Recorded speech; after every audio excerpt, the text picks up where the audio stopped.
Bonjour et bienvenue à ce Transport and Logistics Summit. L'objectif de cet événement digital, qui est organisé conjointement par Transport Media, l'Union Wallonne des entreprises et Logistics in Wallonia, est de voir très concrètement comment les différents maillons de la chaîne logistique peuvent ou doivent collaborer pour rendre la logistique durable. C'est pourquoi nous parlerons à la fois du rôle des décideurs politiques, des chargeurs, des logisticiens et des transporteurs. C'est Samuel Salens, directeur du pôle de compétences à l'Union Wallonne des entreprises, qui va poser les données du débat. Je lui cède donc volontiers la parole. Bonjour à toutes et à tous. Permettez-moi tout d'abord de vous souhaiter la bienvenue à ce Best of Wallonia Transport and Logistics 2021, événement numérique co-organisé par Transport Media, Logistics in Wallonia, l'Union Wallonne des entreprises et sa cellule mobilité. Les organisateurs de cette rencontre ont décidé de s'associer pour aborder un sujet central et très actuel de la chaîne logistique et du transport, la durabilité. Pour ce faire, 2 tables rondes vont suivre cette introduction, durant lesquelles chargeurs, transporteurs et acteurs publics pourront évoquer leurs réalisations, leurs projets et leurs attentes en la matière. Le sujet de la logistique est un sujet particulièrement important dans notre vie mondialisée du XXIe siècle. Le fonctionnement optimal de notre société est en effet fortement dépendant de la qualité des flux de marchandises sur nos territoires et au travers de nos frontières. Que ce soit au niveau des entreprises ou des citoyens, le bon acheminement des biens est essentiel à leur fonctionnement quotidien.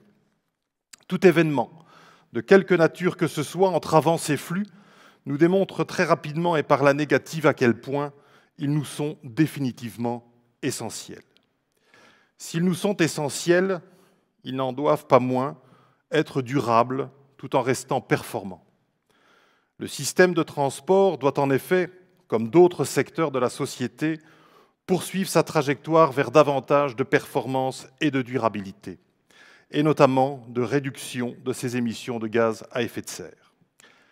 Le transport de marchandises représente aujourd'hui entre 30 et 40% des émissions du secteur du transport, qui elles-mêmes représentent environ 25% des émissions totales de gaz à effet de serre. Ces chiffres sont valables tant au niveau européen qu'au niveau wallon.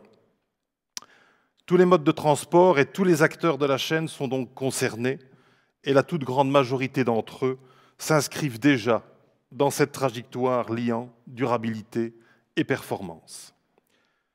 Des initiatives politiques balisent ou accompagnent ce mouvement, tant du côté international, prenons par exemple les 17 objectifs de développement durable, que du côté européen avec le Green Deal et les propositions transport de l'ajustement à l'objectif 55, le fameux Fit for 55, mais aussi bien sûr du côté des autorités fédérales et régionales.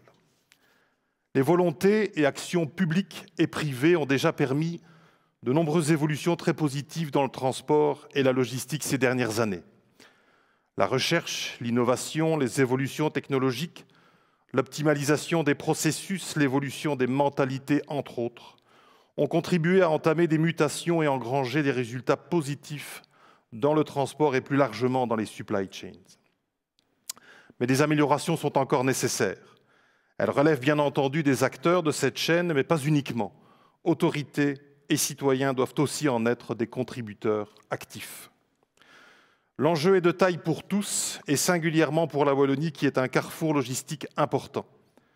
D'importantes voies internationales s'y croisent, sans compter un réseau interne routier, ferroviaire, fluvial dense, et 2 aéroports très importants, dont un dédié au fret.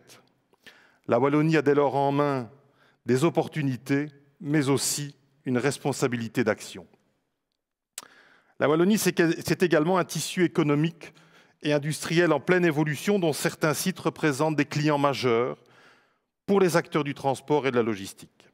Ce tissu doit être développé et consolidé afin d'augmenter notre création intrinsèque de valeur et d'emplois.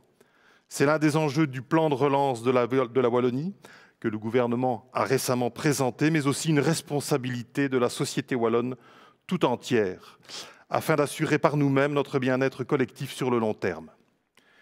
Il y a bien entendu une articulation solide entre un développement fort de l'industrie et de l'économie wallonne et une logistique performante au service des entreprises de Wallonie. Les vitalités de l'un et de l'autre sont interdépendantes et nécessitent d'être entretenue par des actions des acteurs tant publics que privés. Il ne faut en outre pas oublier que la Wallonie logistique se développe et doit poursuivre son développement dans une logique de collaboration avec les régions et pays voisins et leurs grandes infrastructures de transport. Il y va de notre visibilité, de notre performance au niveau international, tellement évidente lorsque l'on parle de flux de biens. Améliorer notre système de transport et de notre logistique, c'est donc fondamentalement contribuer au développement durable et à l'attractivité de notre région. Transport, logistique, développement économique, climat, nous le voyons toutes et tous, ces sujets s'interconnectent avec force et révèlent des enjeux de société dont il faut débattre. C'est dès lors pour cette raison que Transport Media, Logistics in Wallonia, l'Union wallonne des entreprises et sa cellule mobilité ont souhaité s'associer au travers de cet événement afin de rassembler des acteurs clés de ces sujets pour les entendre évoquer leur implication dans ces enjeux et dessiner les voies du futur du transport et de la logistique en Wallonie. Je vous remercie de votre attention et vous souhaite une excellente écoute.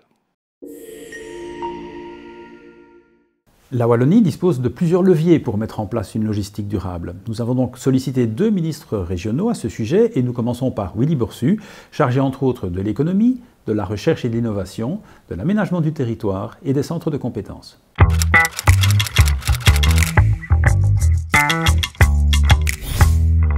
Je pense que l'environnement que nous créons et aussi les espaces que nous mettons à disposition sont des points vraiment importants, primordiaux. J'ajoute que nous sommes régulièrement intervenus, notamment à travers nos différents dispositifs d'aide au niveau régional, d'aide à l'investissement notamment, d'aide à la transition énergétique, de manière à permettre à notre secteur de pouvoir continuer à investir, mais aussi de s'inscrire pleinement dans la transition énergétique. On le sait, il y a aussi en Wallonie de fortes tensions en ce qui concerne la disponibilité de la main-d'œuvre. De nombreuses entreprises, de nombreux acteurs nous en font part régulièrement. Pour ce faire, on doit attirer un certain nombre de nouvelles vocations, de nouveaux talents. On doit expliquer ce qu'est aujourd'hui le métier dans le secteur du transport, mais aussi de logisticien. Et cette formation à travers l'alternance, à travers nos centres de compétences, via aussi les formations dispensées par les forums pour les demandeurs d'emploi ou les personnes qui doivent réorienter leur carrière, c'est, je pense, le meilleur service que nous puissions rendre au secteur. Le Green Deal nous y invite. Notre accord de gouvernement au niveau wallon est lui-même extrêmement ambitieux et que ce soit mes collègues du gouvernement ou moi-même, nous souhaitons d'une part soutenir le glissement vers des motorisations différentes. Nous soutenons ça à travers des recherches bien sûr, à travers des équipements. Il y a dans notre plan de relance tout un volet hydrogène. Il y a le recours évidemment à l'électrique et d'autres dispositions de cette nature. Mais l'autre volet de la décarbonation, c'est le glissement des masses et des volumes vers l'intermodalité.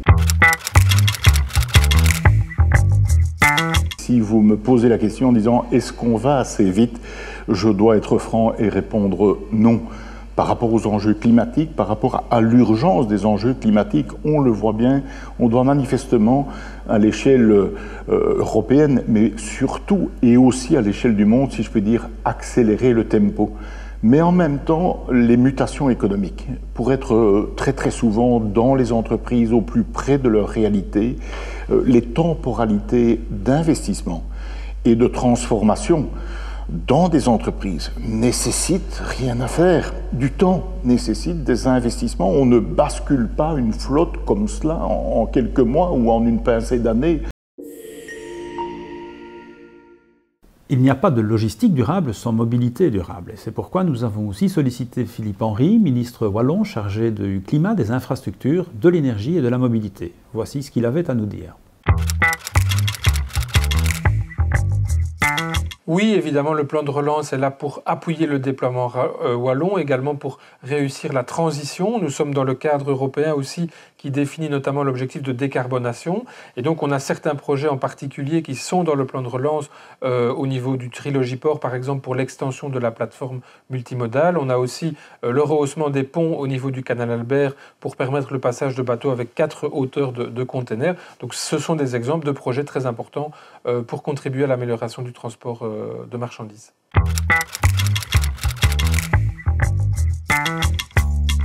Alors, on voit bien évidemment que les carburants vont devoir changer, qu'il va y avoir une grosse partie d'électrification. On a aussi un cadre européen qui, malgré tout, balise déjà fortement les choses avec le projet de règlement européen.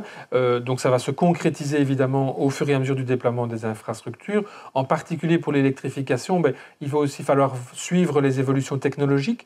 Par exemple, pour le rechargement des camions et camionnettes, pour l'instant, on n'a pas encore de solution sur le marché qui est vraiment opérationnelle. Donc, ça, il y aura encore des choix technologiques qui vont s'opérer. Il faudra donc s'adapter. Par exemple, on peut avoir une recharge plus classique, on peut changer la batterie, on peut recharger par induction, etc. Donc tout ça va être suivi de très près pour être implémenté au plus rapidement possible, notamment sur les axes transeuropéens, bien sûr, de transport. Et pour ce qui concerne l'hydrogène, on a des projets pilotes qui sont en cours. Là aussi, on a des projets importants dans le plan de relance, notamment pour la production et la distribution de l'hydrogène. Donc c'est aussi un créneau de déploiement très important.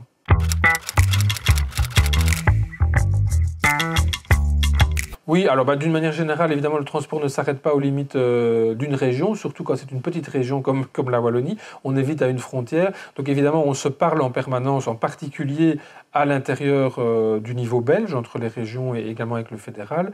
Donc c'est organisé notamment au travers de la CIM Mobilité et d'autres contacts bilatéraux. En particulier sur la question des éco-combis, là on est en phase de test, puisqu'il est possible aujourd'hui de tester certains trajets spécifiques bien identifiés sur une composition de transport bien identifiée. Donc sur base de cela, on pourra avoir une évaluation qui permettra de décider ce qu'on fait pour la suite. On est dans cette phase pour l'instant de test. Mais c'est sûr que ce dialogue-là va reprendre notamment sur base justement de ces expériences pilotes. Donc bien entendu que c'est tout à fait souhaitable d'avoir un dialogue et si possible une vision commune pour que les transporteurs évidemment et le monde économique en général puissent avoir une vision qui soit la même dans les différentes régions et au travers de la Belgique. Donc ces dialogues-là bien entendu se poursuivront. Place maintenant aux acteurs de terrain. C'est Bernard Piet, administrateur délégué de Logistics in Wallonia, qui va animer 2 débats avec d'une part les chargeurs et d'autre part les transporteurs, avec chaque fois un expert qui apportera la hauteur de vue nécessaire aux discussions. Nous allons débuter avec l'impact que peuvent avoir les chargeurs. Eh bien, bonjour à tous. Lors de l'organisation de ce débat, nous avons envisagé les différentes solutions pour pouvoir couvrir le sujet de la manière la plus complète possible. Et nous avons envisagé le fait que la durabilité de la logistique et de la supply chain n'était pas que la question des transporteurs et n'était pas que l'affaire des transporteurs, mais aussi la responsabilité, ou en tout cas le fait que les chargeurs industriels et les entreprises industrielles avaient aussi un rôle à jouer. Nous avons donc réuni un premier panel avec des personnes qui vont pouvoir donner un point de vue venant plus du côté de l'industrie. Alors, j'ai la chance d'avoir avec moi aujourd'hui Philippe Chevalier, professeur à l'UC Louvain. Je vais leur demander à chacun de se présenter. Et Jean-Christophe Bottmann, qui a une longue expérience en matière de supply chain industrielle. Donc, je vais d'abord vous demander de vous présenter. Donc, Philippe, est-ce que vous pourriez nous dire en quelques mots qui vous êtes et quel est votre background et qui vous vaut le plaisir d'être ici aujourd'hui avec nous? Bonsoir Bernard, merci pour l'invitation. Donc, je suis professeur de Supply Chain Management à la Louvain School of Management, membre du conseil d'administration du pôle Logistics in Wallonia et de l'APCAL. Et donc, j'enseigne non seulement aux étudiants en master la spécialité Supply Chain Management. J'ai aussi organisé dans le passé des formations d'Executive Education dans ce domaine-là, et donc qui ont permis d'avoir beaucoup de contacts avec la pratique. Et je garde encore dans le cadre de mes travaux de recherche aussi d'ailleurs beaucoup d'applications pratiques avec différentes entreprises actives dans le domaine supply chain. Parfait. Donc c'est justement ce qui nous intéressait, c'est que la combinaison de votre profil et académique qui, avec une expérience pratique avec entreprise, nous permettra de pouvoir alimenter le débat de manière utile. Jean-Christophe, je vais vous demander de vous présenter également. Merci Bernard. Bonjour à toutes et à tous.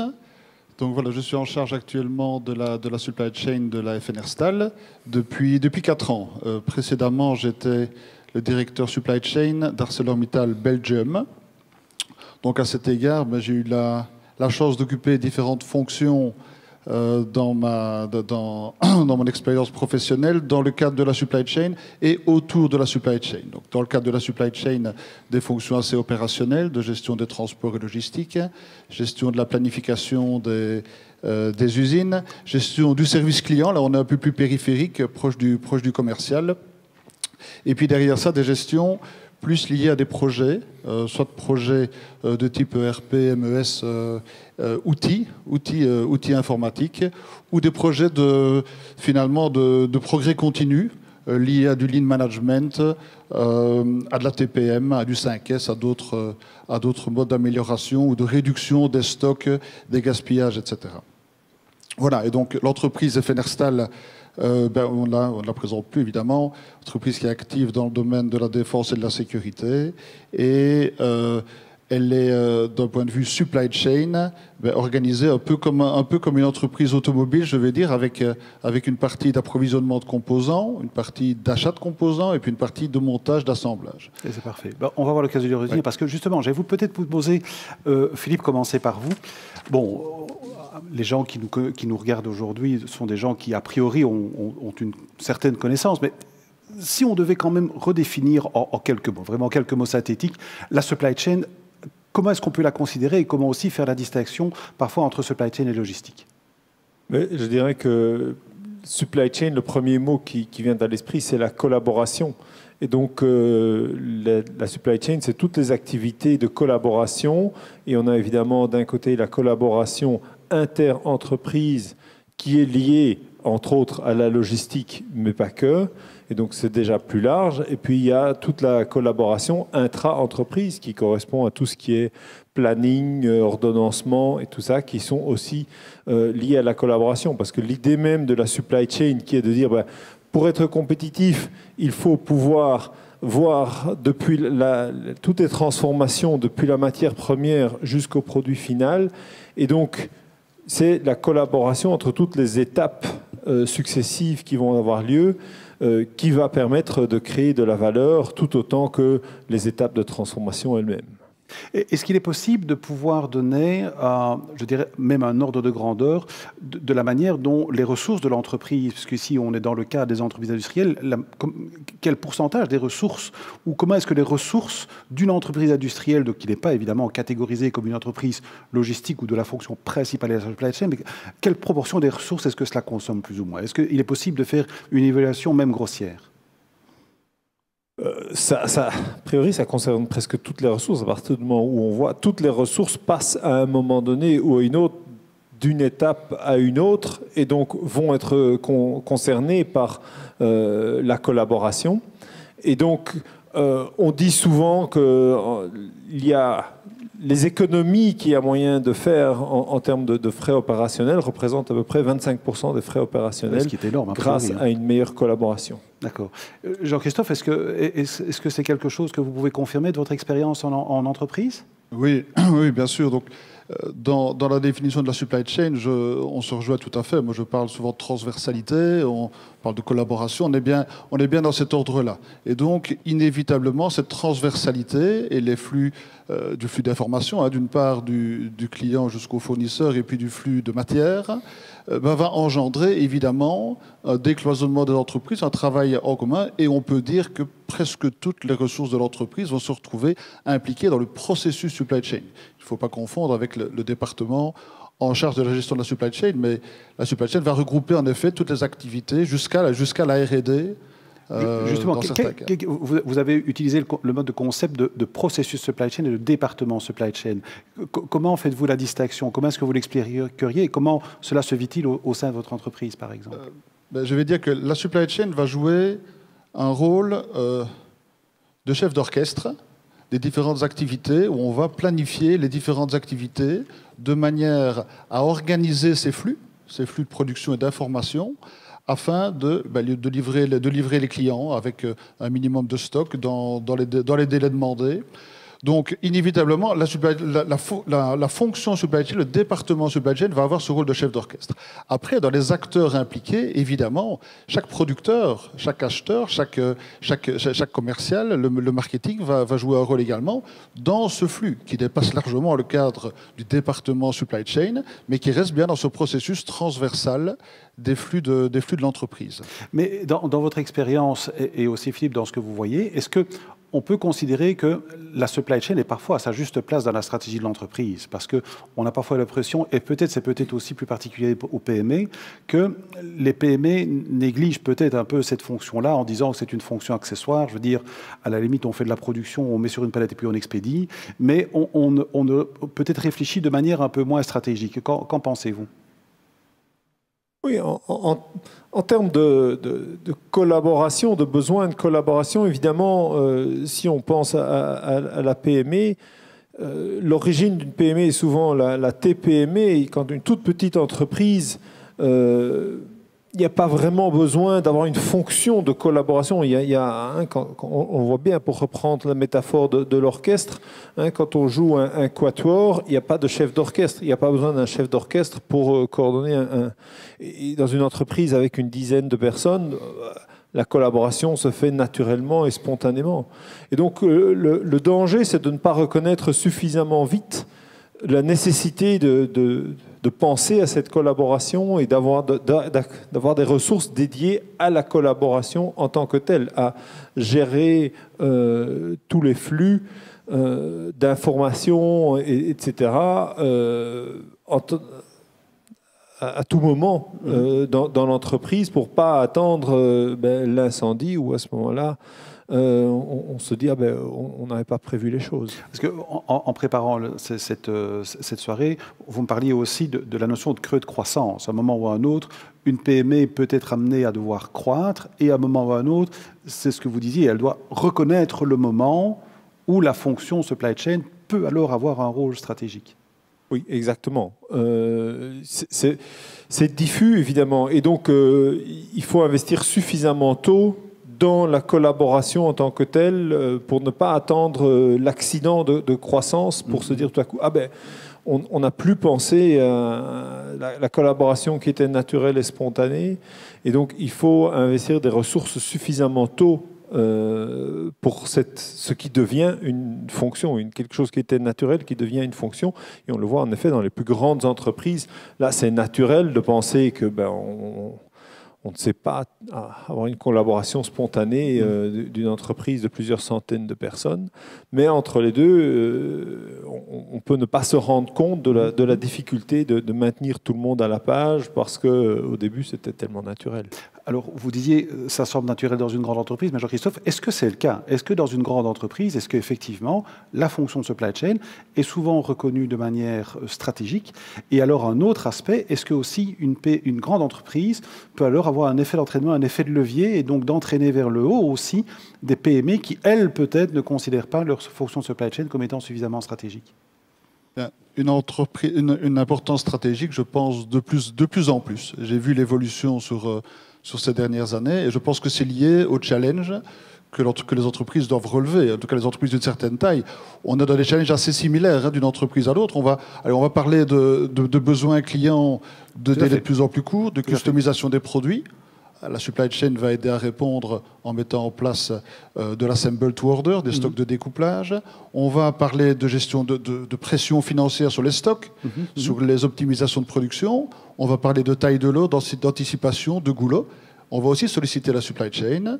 Et dernier exemple, on va parler d'R&D et de time to market, avec une pression de plus en plus importante pour arriver rapidement avec les nouveaux produits sur le marché. Et donc on va aussi, avec la supply chain, contribuer à intégrer la recherche et développement et l'industrialisation dans le processus supply chain. Alors, est-ce que ça peut faire un levier pour les plus petites entreprises? Je dirais oui et non. Certainement, certains processus, certaines technologies vont être réutilisées et ça va être un levier certain. Je dirais parfois non, parce qu'il faut rester pragmatique, je pense, et en fonction de la taille de l'entreprise, faut pas mettre en place un canon pour tuer une mouche. On a des entreprises qui fonctionnent très bien avec des ERP en Excel. Donc il ne faut pas que la petite entreprise n'a pas forcément besoin des mêmes outils. Donc pas de copier-coller entre les grandes entreprises et les PME. Alors vous mettez en fait, vous permettez de faire le lien justement vers la deuxième partie de cette séquence, de ce panel, puisque ici donc après avoir défini ce que c'était, la place que ça avait dans l'entreprise, les enjeux. C'est vraiment la chose, évidemment, c'est ce qui nous rassemble aujourd'hui, notamment sur le thème de la durabilité. En préparant ce débat, Jean-Christophe, vous faisiez une analogie entre la durabilité et la sécurité. Est-ce que vous pourriez un peu développer, puisqu'on dit toujours que la supply chain, la durabilité est un enjeu majeur. Vous avez déjà esquissé dans votre intervention d'autres types d'enjeux, justement, en matière de performance de l'entreprise. Mais pourriez-vous élaborer cette notion de comparaison entre la durabilité et la sécurité ? Oui, donc c'est peut-être une comparaison osée, mais allez. Lançons-nous. Lançons-nous. Je pense qu'on a l'avantage que dans la gestion de la sécurité dans les industries, au minimum des entreprises d'une certaine taille, on est maintenant dans une gestion de la sécurité qui est rentrée dans la culture d'entreprise, qui est rentrée dans l'ADN de l'entreprise. On n'a pas un département en charge de la sécurité. On va avoir chaque acteur de l'entreprise qui va être en charge de sa sécurité et de la sécurité des personnes qui vont travailler avec lui. Et ça rentre vraiment dans le mindset. Ce qui veut dire qu'on ne réfléchit pas sécurité, on réfléchit activité industrielle, sous contrainte évidemment de sécurité parfaite des différentes personnes. Pour moi, la durabilité doit être approchée de la même manière. C'est pas facile parce qu'on a moins de recul, on est dans une activité plus récente, mais une tour de contrôle durabilité qui fait de la durabilité pour le principe, il me semble que ça n'est pas très pérenne. Si on veut vraiment développer une logique de durabilité, ce qui est bien nécessaire et ce qui sera de plus en plus, on doit arriver à faire rentrer la durabilité dans les réflexions industrielles, logistiques, regroupement, massification, etc. Il faut que ça ait un sens pour l'entreprise aussi dans ses autres objectifs, dont la performance économique. Et ça ne me semble pas du tout antinomique. Loin de là, c'est probablement un gros challenge pour les années à venir. Ça, j'en suis également convaincu. Philippe, lorsque, dans les contacts nombreux que vous avez avec les entreprises, est-ce que vous pensez que les entreprises considèrent la supply chain comme étant justement une des activités sur laquelle on va pouvoir agir sur la dimension durabilité? Est-ce que c'est là où finalement peut-être le regard se porte en premier en disant oui, c'est vous qui notamment organisez les transports, donc débrouillez-vous pour que ce soit plus durable. Comment est-ce que vous voyez, quelles sont les observations que vous faites? Oui, la durabilité, c'est avant tout une question d'éviter les gaspillages. Et pour éviter les gaspillages, la collaboration est évidemment un élément clé.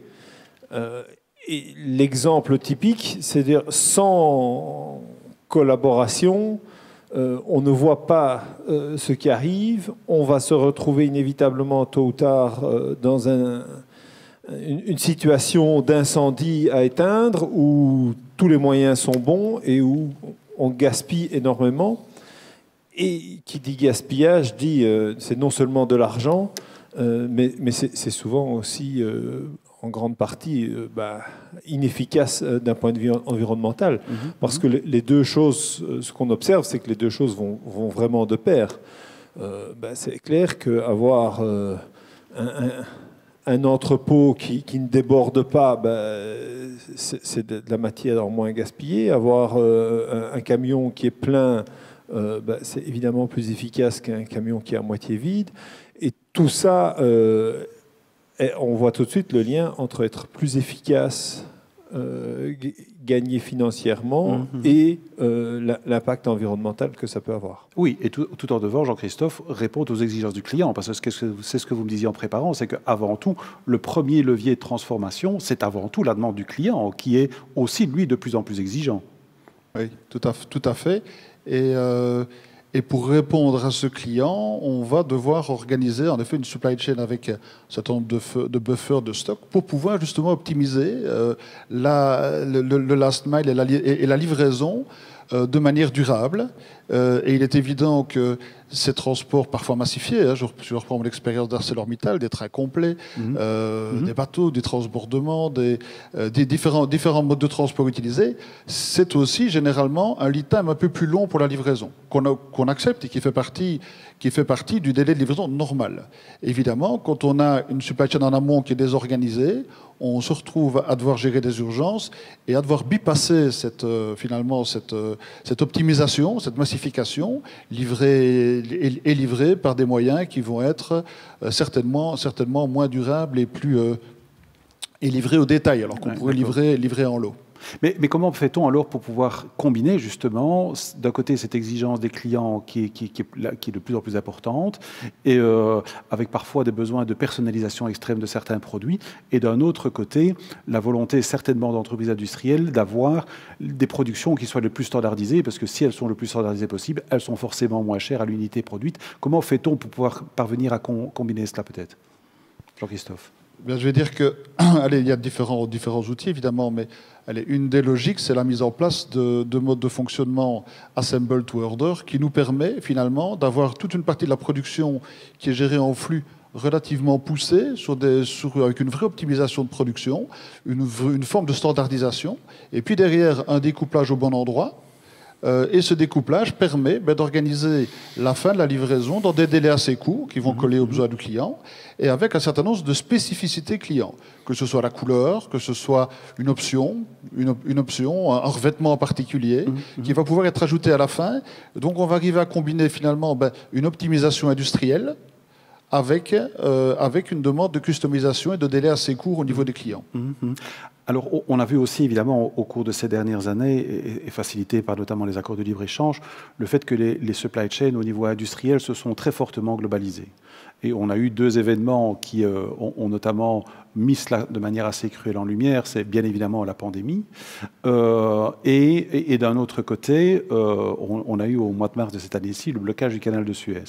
Alors, je vais peut-être d'abord poser la question à Jean-Christophe. Est-ce que, par exemple, vous, très concrètement, dans votre activité, est-ce que ça a eu un impact sur la supply chain et sur votre activité directe? Alors évidemment, je pense que ça a des impacts. Je parle ici de la crise suite à la pandémie au niveau logistique globalement et alimentation en composants. Oui, bien sûr, ça a des impacts, ce qui veut dire qu'on a inévitablement dû mettre en place certaines anticipations pour sécuriser des flux.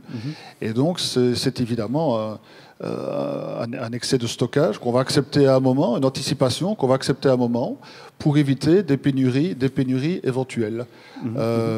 Ça, c'est clair. Et ça génère un effet fouet qu'on connaît bien en supply chain et qui va complètement à l'encontre de la mise en place de durabilité, puisqu'on est bien dans la gestion incendie, dans la gestion court terme. Est-ce que vous pourriez rapidement décrire l'effet fouet? Parce que peut-être certaines des personnes qui nous regardent ici ne connaissent pas ce concept. Alors, je vais essayer de vous le décrire, mais l'effet fouet, clairement, c'est l'amplification de la demande suite à une annonce de pénurie. Je le vois comme ça. On va à un moment créer un mouvement, pas de panique, mais en tout cas d'incertitude au niveau des acheteurs qui vont sécuriser en achetant plus. Puisqu'ils vont acheter plus, ils vont générer une rupture un peu plus importante.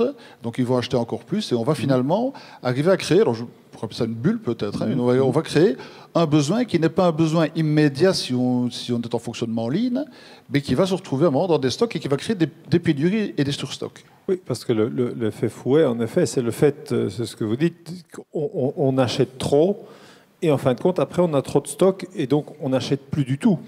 Et donc, pour le producteur, il commence par être face à une demande qui ne sait pas satisfaire, et puis après, il n'a plus de demande du tout parce qu'on lui a trop demandé. Donc, ça, c'est tout à fait l'effet fouet. Et donc, quelle est la réponse à l'effet fouet? C'est, toutes les recherches et les exemples le montrent, c'est plus se parler au sein de la chaîne. Donc, c'est améliorer la collaboration. Il faut qu'il y ait plus d'échanges d'informations pour comprendre pourquoi que le producteur comprenne pourquoi est-ce qu'on lui en demande plus. C'est pas parce qu'il y a un cours de stock, c'est parce qu'il y a des craintes. Alors, il peut rassurer son client pour lui dire peut-être que je vais livrer un peu en retard, mais c'est pas grave, je vois que vous avez encore du stock. Il faut se parler, il faut échanger de l'information. Et donc, on revient à la première chose qu'on disait, la supply chain, c'est la collaboration et c'est en grande partie l'échange d'informations. Maintenant, de l'autre côté, vous avez parlé pour toute collaboration. Or, j'ai parfois le sentiment que la collaboration reste compliquée, reste vraiment très, très compliquée. Alors, peut-être deux questions, Philippe. D'abord, pour revenir à ce que nous en avons discuté, est-ce que vous avez aussi constaté dans les entreprises que vous avez rencontrées ces problèmes, justement, d'approvisionnement suite aux événements dont on vient de parler? À votre avis, quelle est la solution? Est-ce que, par exemple, on va voir peut-être une forme de déglobalisation des chaînes logistiques, de déconsolidation des chaînes logistiques, qui vont peut-être justement permettre d'avoir des chaînes moins globalisées et donc peut-être plus résilientes? Et comment parvient-on alors peut-être à stimuler la collaboration? Parce que j'ai l'impression que ça reste toujours un peu comme un peu un jeu de poker menteur. C'est je monte tes cartes, tu me montes les tiennes, mais voilà, ça reste toujours un peu compliqué. Oui, ça reste compliqué et on voit que, en fait, si on se rappelle ce qui s'est passé en 2008-2009, on a eu exactement le même phénomène.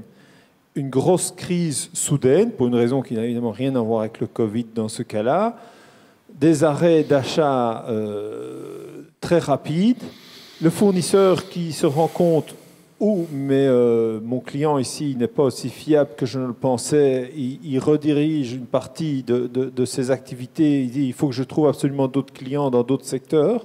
Et puis quand le client historique revient pour reprendre des livraisons, son fournisseur lui dit ah ben maintenant je n'ai plus que la moitié de la capacité pour vous parce que j'ai trouvé un autre marché pour mes produits et donc et on voit qu'il s'est passé exactement la même chose maintenant avec la gestion du Covid. Et dans les deux cas, je pense que plus se parler, avoir plus de contacts entre fournisseurs et clients est la solution. On voit que c'est là où il y a eu le plus de contacts que ça s'est le mieux passé.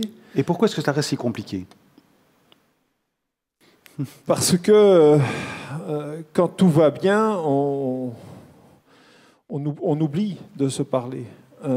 Et puis quand arrive le Covid, le propre d'une crise, de ce genre de crise, c'est que ça arrive quand on ne s'y attendait pas. Et donc, quand les entreprises ici ont dû d'un coup sec, rappelons-nous comment on était au mois de mars 2020,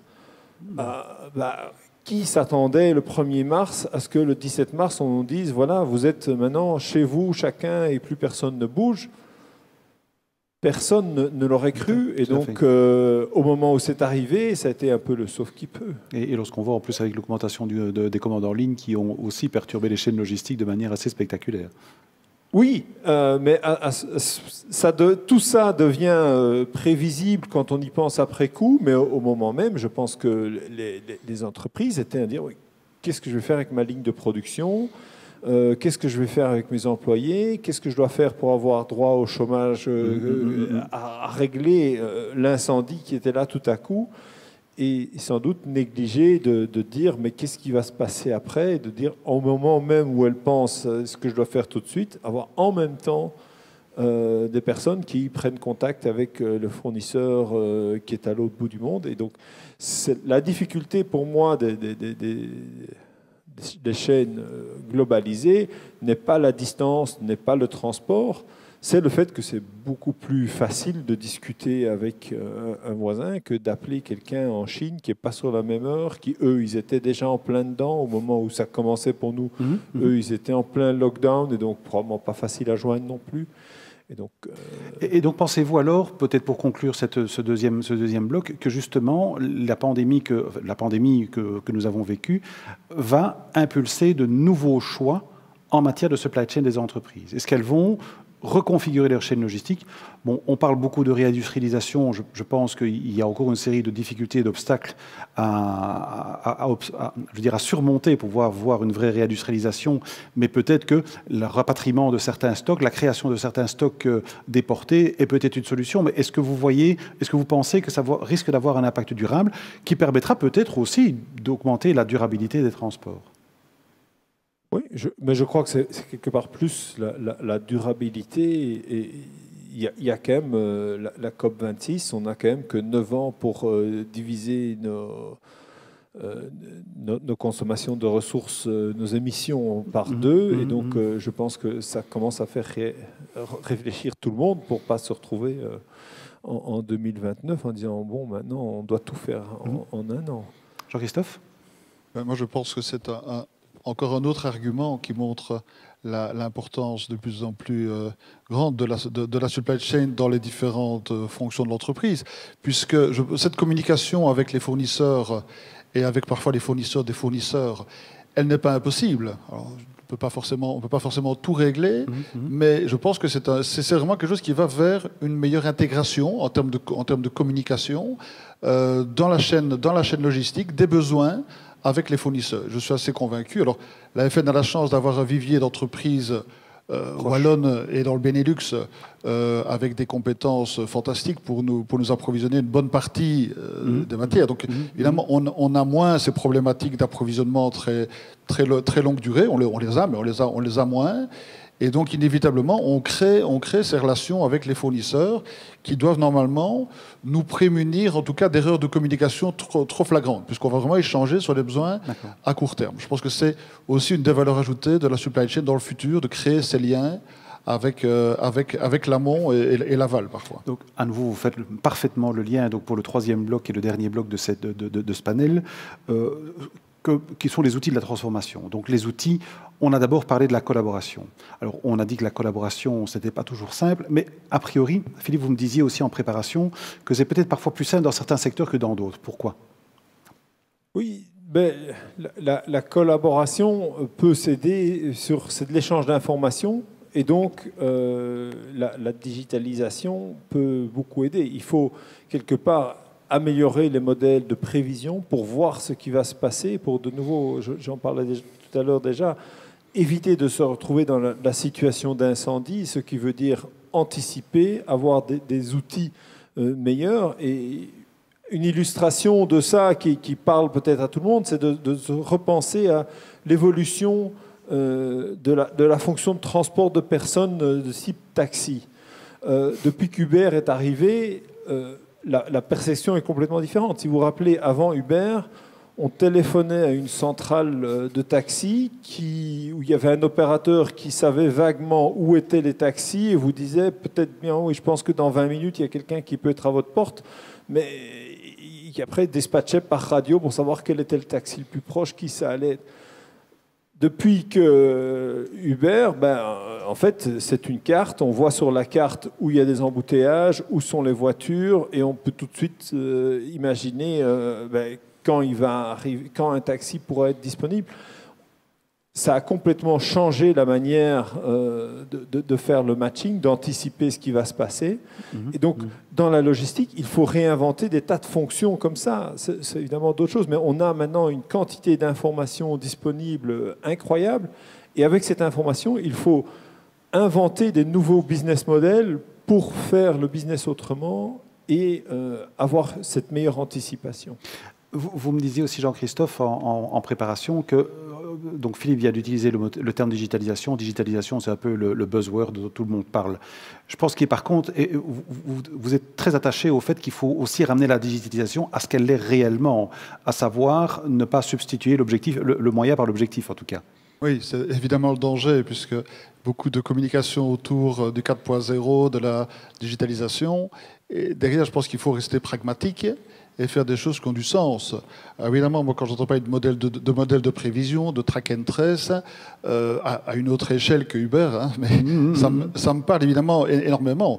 On collecte énormément de données, que ce soit dans les machines ou dans le transport, dans l'organisation des flux.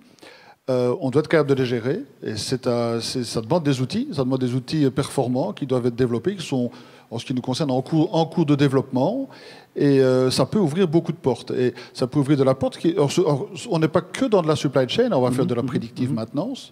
C'est aussi un peu de l'organisation, finalement, hein, de la planification. Mais on va aussi localiser les matières en temps réel, ce qui permet d'éviter certains temps masqués, hein, quand on fait de la chasse au gaspillage. On va essayer d'éviter de réduire ces temps entre deux opérations. Et donc, il y a énormément à apprendre. Il y a énormément à apprendre dans la digitalisation. On a d'ailleurs maintenant, depuis un certain temps, si je prends l'exemple de la FN, on a maintenant un responsable digitalisation à l'intérieur de l'équipe informatique. On a toujours inquiété de voir comment on allait intégrer les choses intéressantes de la digitalisation, mais on a maintenant quelqu'un qui est vraiment en charge de développer ça, et on voit qu'en effet, on peut y mettre énormément de choses, et c'est un sujet d'avenir, mais à garder avec une approche pragmatique. Et est-ce que c'est un sujet aussi dans lequel, justement, vous avez parlé de collaboration, donc de la collaboration essentiellement dans l'échelle logistique, mais éventuellement des collaborations avec des tiers externes. On parle beaucoup, évidemment, de collaboration entre entreprises et universités. Et Philippe, vous êtes au premier, évidemment, aux premières loges pour pouvoir en parler. Mais est-ce que vous voyez que les entreprises aussi sont demandeuses de collaboration avec les universités, peut-être parfois, pour comprendre, pour avoir aussi un miroir sur leur propre opération, et donc une réflexion ou une compétence particulière, alors que les entreprises sont peut-être le nez dans le guidon et vraiment focalisées sur leurs propres opérations. Comment est-ce que vous voyez cela de votre point de vue? Oui, c'est vrai que les entreprises sont souvent le nez dans le guidon, mais ont parfois du mal à se relever. Ils sont pour ça c'est pas toujours si facile d'aller vers les universités où le temps est plus long, la recherche demande un temps beaucoup plus long, mais c'est clair qu'il y a énormément d'opportunités et on le voit dans les appels Logistics in Wallonia du plan Marshall, comme quoi il y a le nombre de projets qui viennent chaque fois et pour lesquels, en effet, des supports en recherche sont utiles et créent de la connaissance en Wallonie, et c'est important pour que la Wallonie reste une terre de logistique et soit efficace, de créer aussi de la connaissance qui alors peut aller se diffuser dans le milieu professionnel. Et Jean-Christophe, quel est le point de vue de l'industriel sur cette question, sur la question de collaboration éventuellement avec des tiers externes, type recherche, etc.? C'est évidemment un point qui est crucial, puisque dans les équipes, même dans une entreprise d'une certaine taille, on n'a pas forcément toujours la compétence adéquate pour intégrer de nouvelles technologies. On l'a même pas souvent. Ce n'est pas forcément toujours l'objectif, d'ailleurs, de l'internaliser. Donc la collaboration, que ce soit avec des universités ou avec d'autres entreprises qui sont spécialisées, est évidemment quelque chose d'extrêmement important. De manière générale, et pour la supply chain, que ce soit dans ce domaine-là ou dans d'autres. On a fait avec l'université de Gand des recherches avec ArcelorMittal sur les capacités des nouveaux containers et des nouveaux modèles de blocage à maintenir des bobines dans des transports maritimes. Donc il y a vraiment des collaborations à tout niveau, que ce soit dans la digitalisation ou dans d'autres domaines, qui sont à pousser, à promouvoir. Bien. Je vous remercie beaucoup en tout cas d'avoir participé à ce panel pour vos éclairages et pragmatiques et conviviaux. Donc c'était vraiment extrêmement agréable. Nous allons maintenant aussi, nous avions aussi invité une troisième intervenante, Claire Offlac, responsable logistique de la société Ecofrost, située à Perruet et spécialisée dans la production de frites surgelées. Elle n'a malheureusement pas pu nous rejoindre pour les raisons sanitaires que l'on connaît, mais nous avons eu l'occasion aussi de récolter son point de vue sur les différentes questions que nous avons abordées aujourd'hui, et je vous propose donc de l'écouter avec nous. Merci beaucoup. Chez Ecofrost, la supply chain concerne des domaines très variés, tels que les approvisionnements, la production, la gestion de stock et les matières premières et des produits finis, les livraisons, la gestion des flux d'informatisation et encore bien d'autres. Son importance apparaît au moins dans 3 grands domaines que sont la qualité, la sécurité et l'environnement. Tout d'abord, dans le cadre d'une entreprise agroalimentaire, notre supply chain nécessite une traçabilité irréprochable. Chaque produit entrant doit être identifié avec précision et il est possible a posteriori de retrouver toutes les informations qui le concernent au niveau de notre fournisseur. Dans le même ordre d'idée, notre produit fini doit également être 100% retraçable pour justement remonter jusqu'à la matière première. Mais nous sommes également capables de retrouver des informations précises comme les paramètres machines utilisés lors d'une production spécifique. Dans ce cadre, la supply chain assure la qualité de nos produits. Ensuite, il y a aussi l'investissement dans la supply chain. Ça permet de revoir les processus, donc de connaître les meilleures pratiques et de déterminer une façon optimale de travailler au quotidien. Grâce à ces différents points d'attention, la supply chain permet de garantir des méthodes de travail efficaces qui garantissent la sécurité de nos travailleurs. Finalement, en agissant sur des postes tels que la logistique ou encore la production, la supply chain permet de répondre à de nombreux enjeux sociétaux tels que la congestion ou encore l'environnement. Sur cet axe dernier, notre supply chain permet de limiter au mieux notre empreinte écologique. Donc, de manière générale, elle occupe une place primordiale étant donné qu'elle permet d'assurer chaque jour l'efficacité de notre process ainsi et bien important que de la satisfaction de nos clients. De manière générale, la supply chain fait apparaître de nombreux défis. Donc, nous pouvons par exemple à nouveau citer le besoin de traçabilité pour nos produits qui, combinés avec des volumes importants, engendrerait une quantité de travail phénoménale, mais la digitalisation de la supply chain apporte ici une réponse efficace. L'automatisation de l'enregistrement de données, l'organisation du travail autour d'un ERP ou encore le travail dans des bases de données organisées ne sont que quelques exemples qui permettent de gérer cette quantité d'informations de manière optimale. Face aux défis de la congestion et de l'écologie, la multimodalité, les transports par barge, par train, offrent des solutions intéressantes pour limiter nos émissions. Malgré tout, bien que ces alternatives offrent de nouvelles solutions, elles posent également les bases de nouveaux défis en présentant par exemple des délais de livraison plus longs. Pensons aux envois par barge, ça peut prendre entre 24 et 48 heures, tandis que si on fait rouler le camion jusqu'au port en direct, ça prend entre 3 et 4 heures. Ensuite, l'accélération de l'évolution de la technologie permet aujourd'hui de voir de plus en plus de solutions apparaître, mais il faut rester informé et faire preuve de discernement pour saisir les meilleures opportunités qui se présentent. Donc, pour rester sur le thème de l'environnement, nous sommes convaincus que l'écologie et l'économie sont deux thématiques qui doivent fonctionner ensemble. Ça va justement main en main. Aujourd'hui, le transport routier, porte à porte, reste extrêmement compétitif financièrement et présente une très grande flexibilité. Donc, il est poussé par une demande et une offre de plus en plus conséquentes, ainsi que par une forte concurrence sur le marché, comme vous venez de le dire.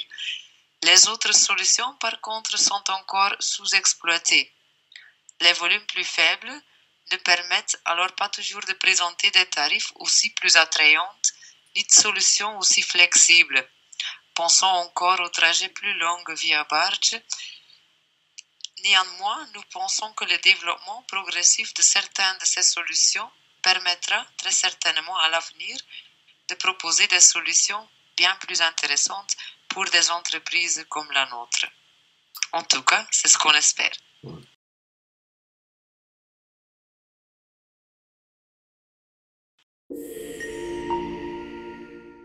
Le rôle des transporteurs est évidemment crucial pour rendre la logistique durable.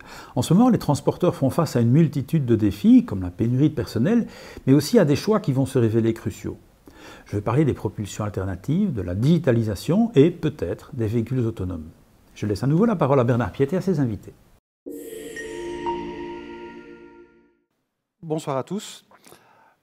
Toujours dans le cadre de cet événement-ci, voici à présent donc le panel qui est plutôt orienté vers les transports, puisque nous l'avons expliqué, dans le cadre de cet événement, nous souhaitions envisager la question de la durabilité du transport et de la logistique, non seulement du côté des chargeurs industriels, mais bien évidemment du côté des transporteurs, qui sont évidemment des acteurs essentiels et des acteurs de premier plan qui peuvent aussi apporter leur contribution, certes pas seuls, mais ils ont évidemment un rôle à jouer.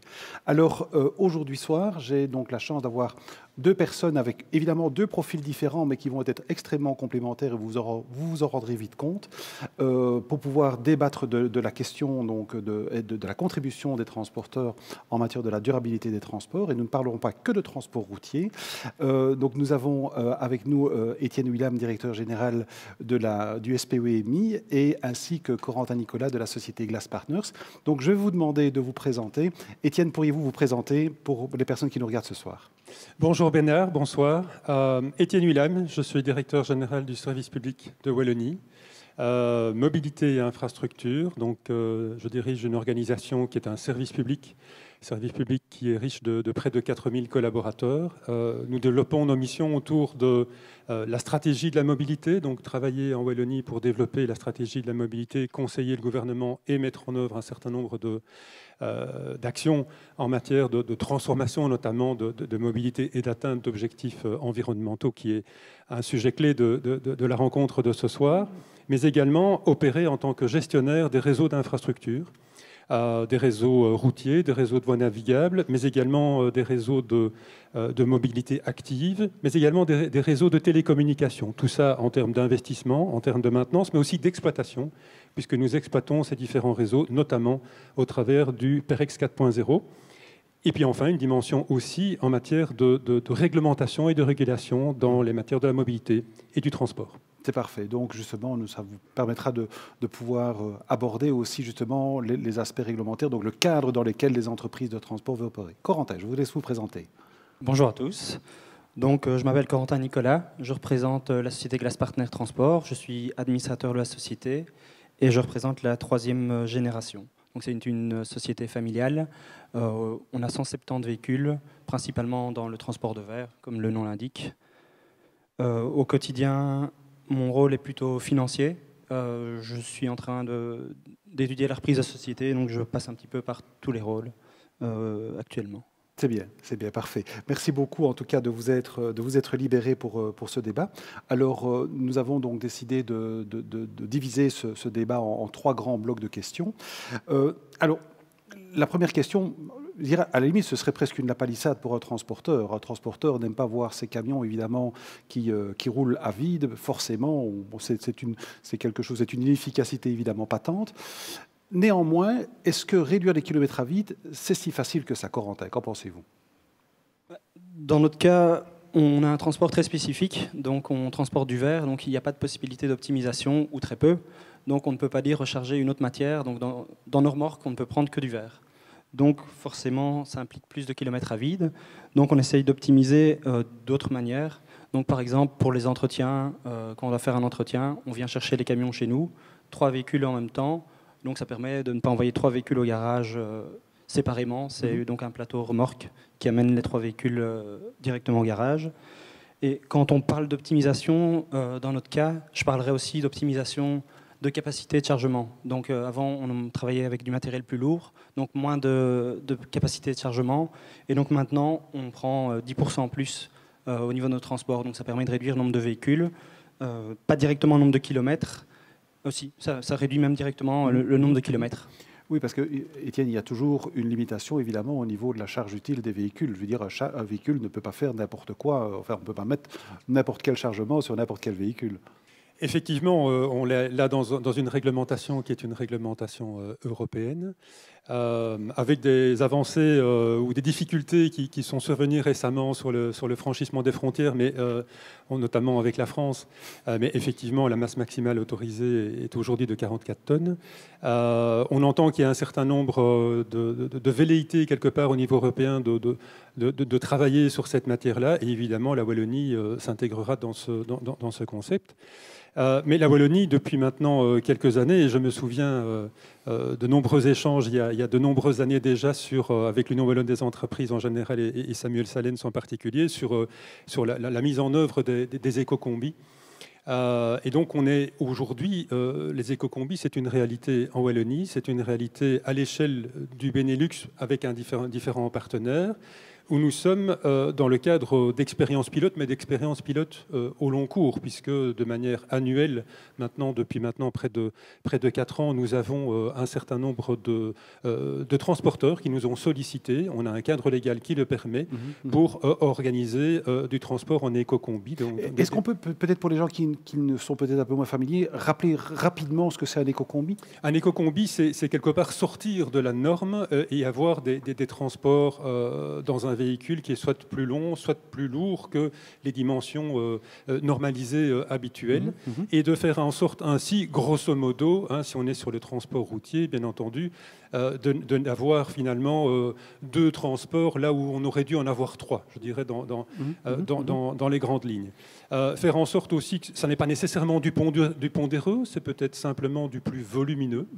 Et donc, en fonction d'une origine et d'une destination, un transporteur qui veut solliciter une autorisation, bien entendu, il y a toute une série de critères, peut obtenir une autorisation pour utiliser ce type de véhicule.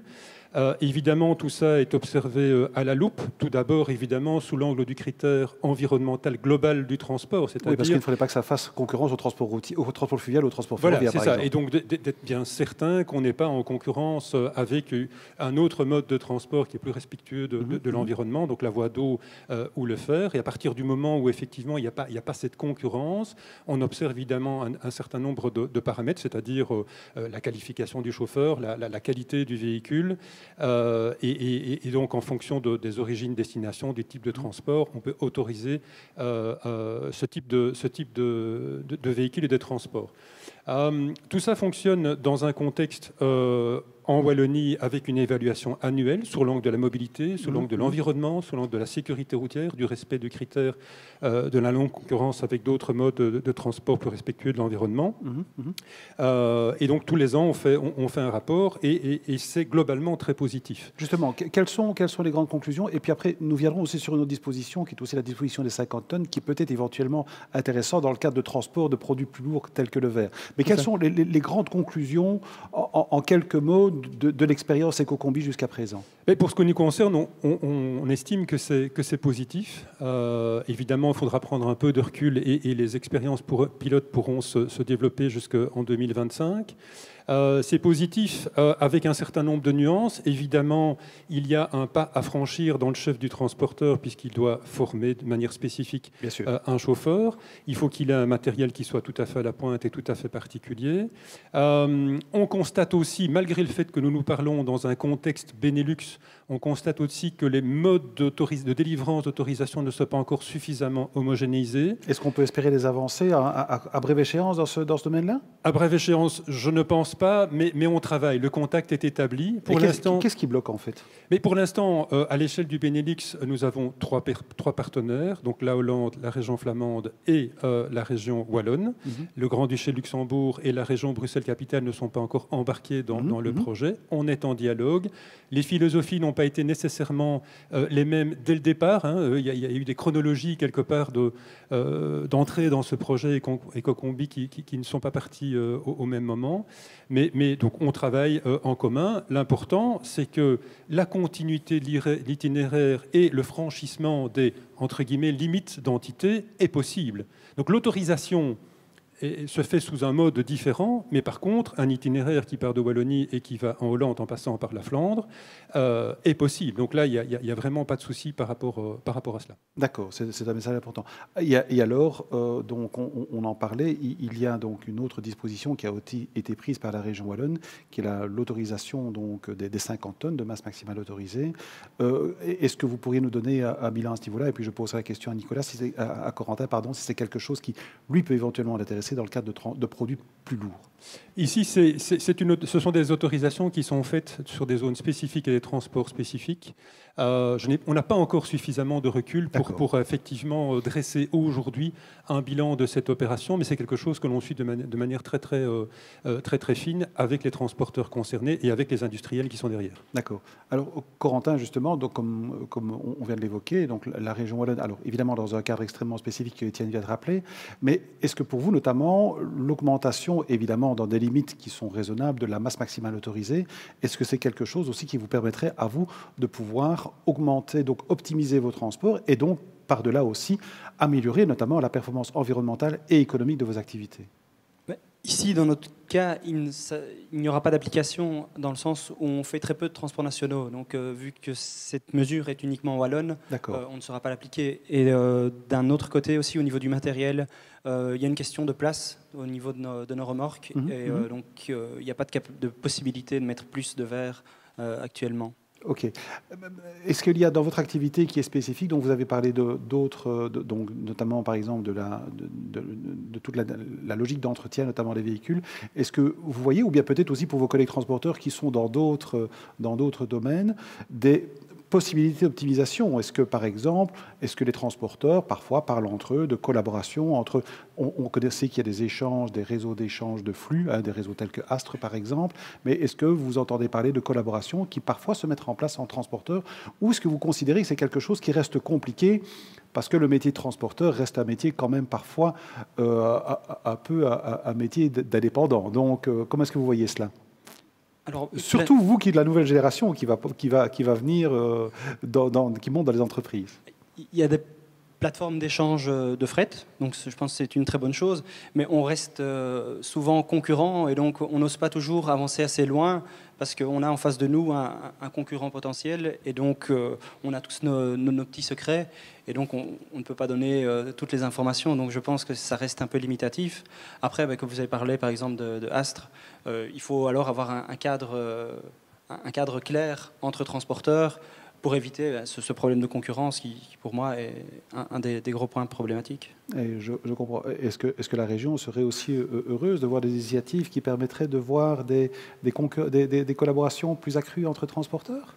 Assurément, puisque s'il y a de la collaboration, il y a moins de trajets à vide, il y a moins de trajets qui sont incomplets, et que donc stimuler quelque part ce partage quelque part d'origine, destination, de nature, de matériaux. On sait que c'est complexe par nature, on sait que c'est complexe au regard de la concurrence entre les entreprises, mais effectivement, toute initiative en ce sens qui vise à quelque part maximiser l'effort de transport et la capacité qui est transportée est évidemment la bienvenue.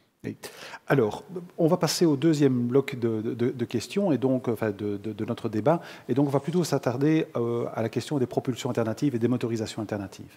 Alors, dans le cadre de sa stratégie, le pôle de compétitivité logistique ici Wallonia a fait une série de travaux stratégiques. Et lorsque l'on voit, si on veut se conformer en tout cas aux ambitions de la Wallonie en matière de réduction des émissions de CO2, dans la partie du transport, et il a été rappelé par Samuel Salens, qui est la proportion du transport dans le total des émissions de CO2 de la Wallonie, on voit que la plus grosse part contributive viendra de l'application des motorisations alternatives.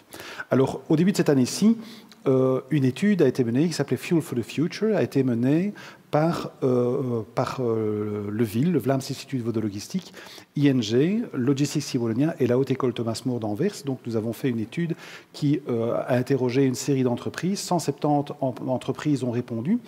Et la conclusion principale qu'elles nous disent, c'était que 75% de ces entreprises sont prêtes à faire des efforts pour diminuer leur impact environnemental. Elles demandent toutefois deux choses très claires. C'est un cadre législatif qui est clair et pérenne. On sait qu'on est en Belgique, il y a parfois une division de compétences régionales et de compétences fédérales. Ce n'est pas toujours simple. Et deuxièmement, des incitants fiscaux. Alors, on va revenir sur ces différents éléments. Mais d'abord, je voulais vous demander, Corentin, vous avez déjà pris des initiatives en matière de motorisation alternative, sachant que, grosso modo, on a quatre grosses alternatives que sont le biodiesel, le gaz, l'électricité et à terme l'hydrogène. Vous avez déjà pris des initiatives, pouvez-vous nous en dire quelques mots? Donc actuellement, dans notre flotte, nous disposons de 10 véhicules LNG, donc véhicules au gaz, donc, pour lesquels on peut recevoir des aides de la région wallonne. Donc les aides sont conséquentes. Je pense que pour l'année 2022, il y a des diminutions au niveau des aides. Je ne sais pas encore si c'est définitif, si les montants sont définitifs. Mais actuellement, il y a encore un petit peu de problème au niveau de l'approvisionnement. Donc la Belgique est plutôt bien desservie. Donc au niveau des points stratégiques, je trouve qu'on peut trouver les stations nécessaires, mais c'est plutôt d'un point de vue européen qu'on trouve les limites. Sur quelle région, par exemple, notamment ? Donc, on travaille beaucoup sur l'Allemagne avec ses véhicules au gaz parce qu'il y a une détaxation des autoroutes. Donc de la motte, c'est la motte qui est réduite, d'accord. Oui, mais on a des problèmes pour trouver des stations, donc on se retrouve à faire des kilomètres supplémentaires pour aller aux stations, et donc l'avantage gagné d'un côté peut être perdu en partie. Donc il faudrait plus de stations, et un deuxième problème qu'on rencontre, c'est les temps d'attente, parce qu'il y a peu de stations, et donc il suffit d'avoir des véhicules devant, et on se retrouve à attendre 1 heure, 2 heures pour faire un plein, ce qui n'existe pas au jour d'aujourd'hui avec le diesel. Et qu'est-ce qui vous a motivé par contre à prendre l'initiative d'aller vers le LNG? Une diversification, et une demande aussi claire de nos clients. Donc, et la demande était une demande en matière de durabilité, en matière d'effort sur la dimension environnementale? Oui, oui. Donc on a des gros clients qui nous demandent de montrer... que vous investissez dans une démarche. Qu'on investit, oui, clairement dans le durable. Et sont-ils prêts à payer la différence? Légèrement. Donc il y a une partie qui est à charge du transporteur, mais la plus grosse partie est à charge du chargeur. Et puis il y a des avantages, par exemple, sur l'Allemagne, donc le fait de ne pas payer la maut. Donc c'est 17-18 centimes au kilomètre, ce qui est quand même très important. Donc vous parlez d'une dizaine de véhicules. Est-ce que vous comptez étendre cela ou bien en rester là-bas? Quelles sont vos intentions? Au niveau du gaz, on ne pense pas aller plus loin pour l'instant. Par contre, on va passer au biodiesel pour 10 autres véhicules l'année prochaine. C'est le projet pour 2022. Pourriez-vous nous en dire quelques mots, justement? Vous parliez d'un biodiesel, en tout cas d'une initiative qui trouve son origine en France, si je ne me trompe. Oui, c'est ça. Donc ça s'appelle le B100. C'est du diesel de colza. Donc au début, on n'était pas tout à fait chaud parce qu'on se dit on ne pourra plus se nourrir, mais on pourra faire le plein de nos camions. Mais ici, c'est un déchet pour la production animalière. Et donc, on utilise ce biodiesel pour les véhicules. Ça entraîne une légère surconsommation, mais ça entraîne surtout une diminution du CO2 d'approximativement 60%. 60%, oui. Et c'est uniquement du colza français. Et donc, financièrement, on s'y retrouve parce qu'il y a une détaxation.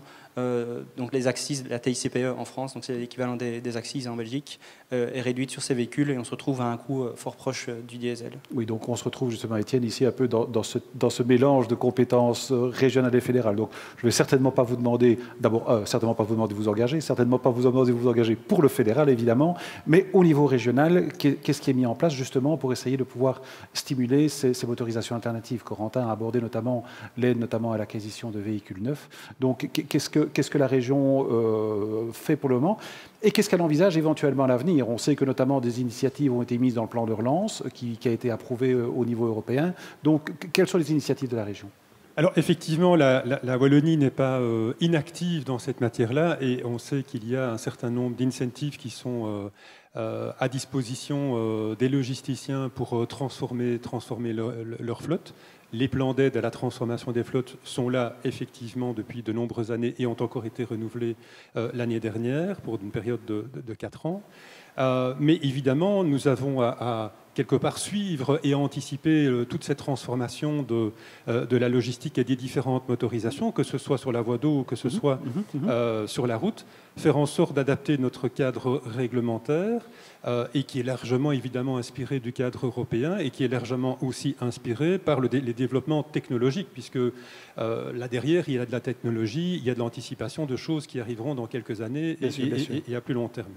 Alors, de manière extrêmement concrète, par exemple, pour la voie d'eau, nous développons aujourd'hui 2 projets. Un projet de veille technologique, effectivement, sur l'évolution des motorisations de la batellerie, pour faire en sorte, quelque part, de pouvoir disposer de la vue suffisamment fine sur ce qui est en train de se passer en termes d'évolution technologique. Oui, et avec une difficulté complémentaire aussi, peut-être dans la batellerie, et vous me corrigez si je me trompe, c'est aussi le fait, évidemment, que la durée de vie des bateaux est beaucoup plus longue. Donc, autrement dit, le taux de renouvellement et le cycle de renouvellement est beaucoup, beaucoup plus long. Tout à fait. Et donc, de pouvoir travailler avec les bateaux, le secteur de la batellerie sur les adaptations de motorisation de bateaux existants, sur les bateaux existants. C'est ça, sur les bateaux existants, de faire en sorte d'avoir cette veille technologique, de faire en sorte, en parallèle, c'est le 2e projet, d'identifier des zones et des quais, bien entendu, où on pourrait installer des stations de recherche de carburants alternatifs. Donc ça, c'est quelque chose qui est aujourd'hui en cours au sein des équipes et avec des consultants, bien entendu,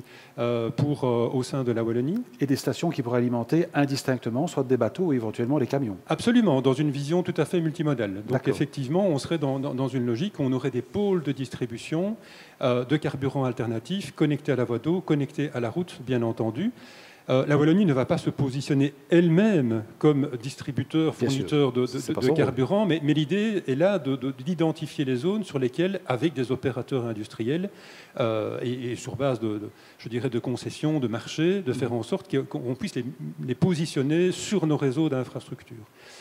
Et par ailleurs, sur la route, dans le secteur routier, nous avons un certain nombre de leviers, notamment au niveau de la Sofico, au travers des conditions d'octroi des concessions autoroutières, bien entendu. La Sofico, avec son partenaire technique, le service public de Wallonie Mobilité Infrastructure, a lancé il y a maintenant 3 ans le programme IBE, Infrastructure basse émission. Le pitch de ce projet, qui est en fait un programme, c'est de déterminer des zones qui sont sur le domaine qui jouxte le réseau routier et autoroutier, sur lesquelles on pourrait produire de l'énergie verte. À partir d'éolien, du grand éolien, du petit éolien, à partir de photovoltaïque, à partir de biomasse, et d'utiliser, je dirais, une part importante de l'énergie qui serait produite, là on est plutôt sur l'électricité, d'utiliser une part de l'énergie qui serait produite en autoconsommation, soit à l'attention de bâtiments, mais aussi dans une logique de mise à disposition d'électricité pour la mobilité. Évidemment, l'idée n'est pas de faire ça nous-mêmes, mais de faire ça avec des partenaires industriels qui pourraient développer comme ça et valoriser ce domaine dans une logique de production d'énergie verte et d'utilisation en autoconsommation, notamment à des fins de mobilité. Mais également, nous avons évidemment le plan de relance wallon qui vient d'être énoncé et validé par le gouvernement wallon. Et dans ce plan de relance wallon, différentes initiatives en matière de transformation des modes de propulsion, notamment au travers de l'électrique. L'électrique avec le déploiement et la mise en place d'un cadre qui va permettre le déploiement plus rapide de bornes de recharge électrique à l'attention de véhicules que sont des voitures et des camions, mais aussi à l'attention de vélos électriques, au travers des acteurs économiques locaux. Donc tout ça, c'est quelque chose qui est prévu dans le plan de relance wallon, mais également un focus très important sur l'hydrogène. Bien évidemment. Avec le développement de filières d'hydrogène, avec de la recherche et développement, avec de la mise en œuvre de projets pilotes, et parmi ces projets pilotes, bien entendu, une dimension en lien avec la mobilité, que ce soit du transport en commun, mais également le transport industriel. Parfait. Alors, Corentin, peut-être, si donc ces projets sont évidemment assez enthousiasmants, mais si on revient au pragmatique, au jour le jour, la réalité d'un transporteur, en matière je dirais, si on peut utiliser le terme d'usabilité des véhicules, donc en matière au jour le jour, le fait de devoir utiliser des véhicules à carburant alternatif peut être éventuellement un problème opérationnel. Vous avez déjà parlé par exemple du problème des stations de recharge. Si on prend l'exemple de l'électricité, bon, une batterie, ça ne se recharge pas aussi rapidement qu'un plein de diesel évidemment, mais quel est le regard que vous posez là-dessus? Jusqu'où êtes-vous d'accord de pouvoir accepter des contraintes qui sont liées à la mise en œuvre de nouvelles motorisations? Comme vous le dites, vous parlez de contraintes. C'est clair qu'à partir du moment où on veut partir sur d'autres énergies, on va avoir de nouvelles contraintes. Le diesel aujourd'hui est vraiment extrêmement simple. Il y a des stations partout. On fait un plein en un quart d'heure. Et voilà, on est reparti. On a une autonomie de 1500-2000 km. Et donc, on va devoir s'adapter. Il va y avoir une adaptation dans le futur au niveau des transporteurs, des chargeurs. Tout le monde va devoir s'adapter. Je pense que surtout l'adaptation se fera par rapport au type de transport. Donc on va se retrouver peut-être sur des transports longs avec une énergie comme l'hydrogène, sur des transports plus courts afin de desservir les villes sur de l'électrique, et on va peut-être rester sur du gaz pour des moyennes distances, je ne sais pas. Mais je pense qu'on va avoir un mix énergétique pour pouvoir couvrir l'ensemble de nos transports, et on va devoir s'adapter à ça. C'est magnifique parce que vous anticipez justement la question que j'allais vous poser, de savoir, mais c'est parfait, c'est savoir si oui ou non vous pensez qu'une des technologies ou une des motorisations va s'imposer par rapport aux autres. C'est un peu aussi la conclusion de l'étude dont j'ai parlé en introduction, où on voyait que les transporteurs, notamment pour le transport longue distance, voient certainement l'hydrogène comme étant une des solutions du futur, peut-être la principale, mais qu'on risque peut-être plus d'aller vers un mix énergétique de différents types de propulsion en fonction des types d'applications. Est-ce que c'est aussi ce que vous pensez, Étienne? Absolument, absolument. Il y aura le mode de propulsion et le carburant en fonction de l'usage. Effectivement, la longue distance, mais on peut parler de la desserte urbaine avec effectivement l'électrique qui va avoir la place belle avec des zones basse émission, avec un certain nombre de contraintes, mais aussi d'opportunités de changer les chaînes de distribution urbaine aussi au regard de ces nouveaux. Ce seront des difficultés à un moment donné, mais ce sont, je pense, des opportunités. C'est parfait. Alors, le dernier volet de ce panel, là, on va peut-être entrer plus dans une partie un peu plus science-fiction, peut-être un peu plus anticipative, parce que nous voulions aussi parler des perspectives éventuellement de la conduite autonome. Alors, je vais poser la question extrêmement simplement et brutalement. Corentin, est-ce que la conduite autonome, est-ce que vous y croyez? À court terme, clairement pas. Moyen terme non plus. Après, dans le futur plus lointain, pourquoi pas. J'ai eu justement une expérience par rapport à ça. Il y a 5 ans, j'avais été invité par Scania. Donc, ils avaient fait un essai platooning, ça s'appelait. Donc, oui, ils étaient descendus, je pense, de Suède jusqu'en Belgique avec un combi de camions. Donc, il y avait 6 camions qui suivaient. Et le premier donnait les ordres à tous les véhicules suivants. Donc, il y avait bien sûr un chauffeur dans chaque véhicule pour la sécurité.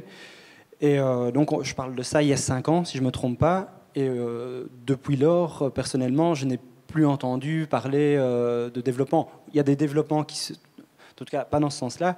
Il y a clairement des développements qui se font, mais je trouve qu'au jour d'aujourd'hui, c'est plutôt de la sécurité. Donc, c'est accompagner les chauffeurs, mais pas le remplacer.